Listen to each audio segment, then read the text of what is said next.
Hey guys. I just got done with my 1 month follow-up appointment. I'm hoping to make this a really quick update. My follow-up was actually with my dietitian and not my surgeon. So, surprise. Um, yeah, anyway, I wanted to make an update really quick about how that appointment went because I learned some things and I was very, very happy. Lighting's a little weird, but we're just gonna work with it. So we sorry. I just finished eating and I can't drink yet, so I got a little dry throat right now. Um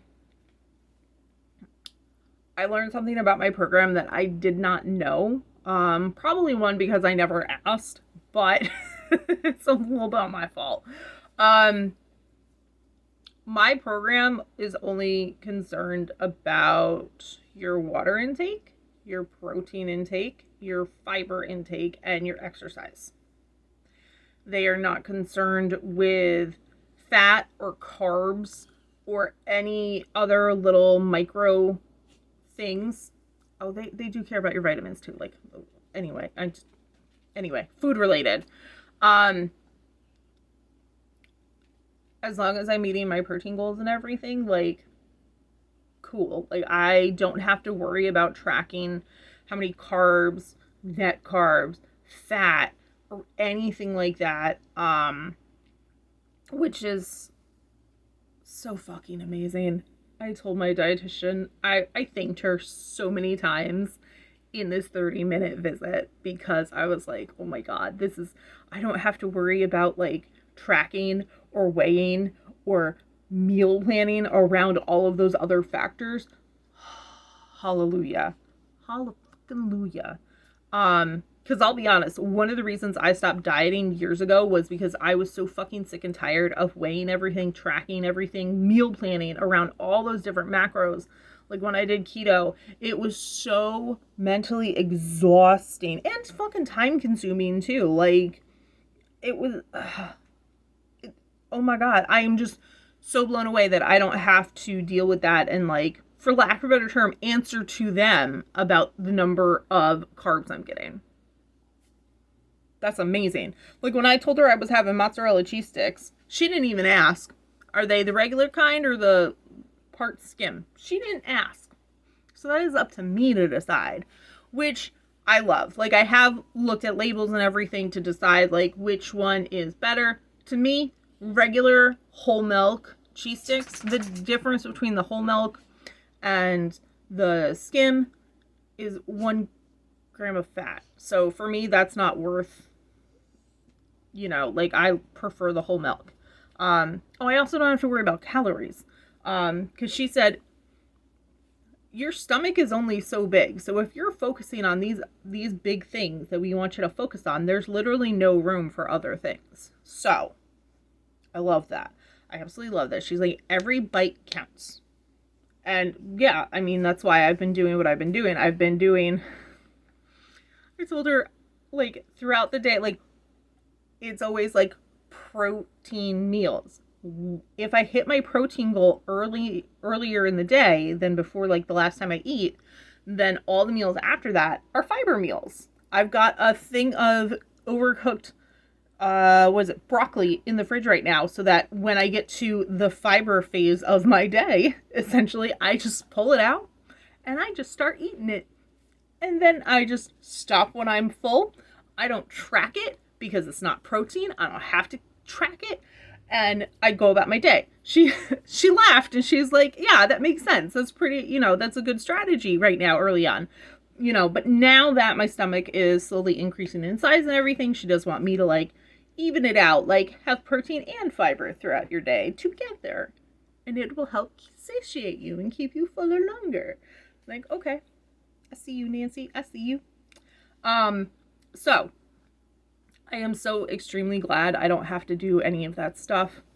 Obviously, I'm not going to go and eat like a bucket of fried chicken.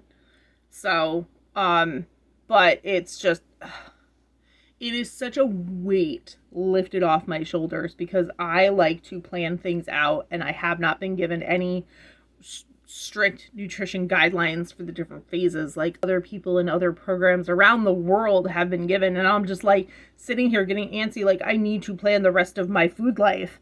And it's like, oh no, I don't have to. This is amazing. I love it. So yeah, she's like, you're gonna focus on your whole foods, your whole grains, avoid breaded and fried. You're also want to try to avoid hot dogs, sausage, pepperoni, those kind of like processed meats, I guess. I know there's something in the way they're made and it makes it not the best. I do have some pepperoni slices that I have been eating. I did not fess up to that, but that's okay. I don't really have them that often. Anyway, that's a whole other thing. Hot dogs really aren't worth it for the protein. Like, there's hardly any protein in those. Like, what is up with that? Yeah, so, the biggest thing, she got a laugh when I told her, I'm like, the one non-scale victory that came completely out of left field was my resting heart rate dropped by 10 points. And she's like, yeah, it's all part of the process. Your heart's not working as much to pump blood through all the, you've lost weight, so that's less blood your body has to pump, like less surface area, essentially. So it makes sense. It was just like, why is no one talking about this? So I asked her who I had to talk to get this information published, because that was something it's not something I was like, oh my God, I need to worry about this. It was like, oh, okay.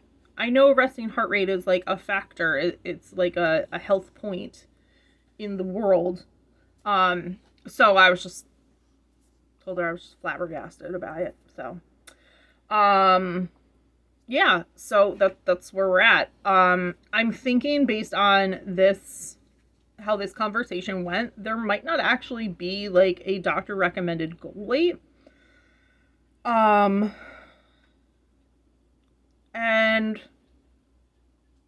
I'm okay with that.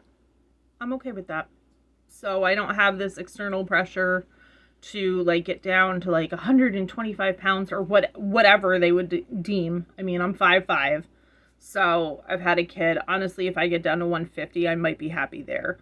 I don't even have a solid number in my head. It's when am I gonna feel good in my body? When am I gonna look good?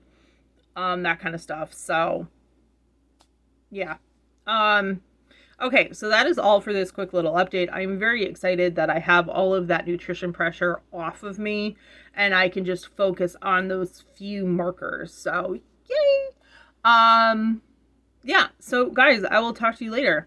Peace.